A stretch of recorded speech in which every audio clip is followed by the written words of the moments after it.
Welcome back, everybody. Today, I'm going to teach you how to use filters in Notion. Filters are incredibly useful for narrowing down database entries and displaying only the information that matters most to you, whether you're managing tasks, tracking projects, or organizing personal notes.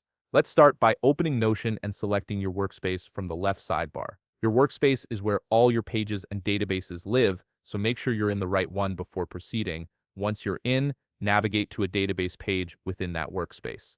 This could be displayed as a table, list, board, calendar, or gallery view, depending on how you've set things up. The beauty of Notion is that filters work across all these different view types. Now, if your database has multiple views, locate the specific view you want to apply filters to. Each view can have its own unique set of filters, which means you can customize how you see your data depending on what you're working on. Once you've identified the right view, look for the filter button or funnel icon at the top right of the database view area. This is your gateway to creating custom filters that will transform how your data appears. Click on that filter button and a panel will open up where you can start building your filter logic. From the drop-down menu that appears, select the property or column you want to filter by.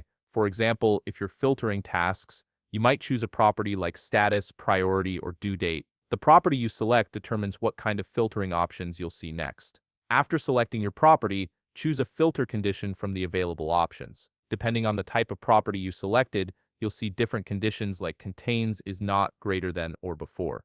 These conditions give you precise control over what displays in your database. For instance, if you're filtering by status, you might choose is and then select in progress to show only active tasks. Next, enter or select the value you want to filter against. This could be a specific piece of text, a number, a date, or a selection from a predefined list, depending on your property type. This value is what Notion will use to determine which entries match your filter criteria. Once you've set everything up, simply click outside the filter panel to apply your settings and close the filter menu. Your database will instantly update to show only the entries that meet your criteria.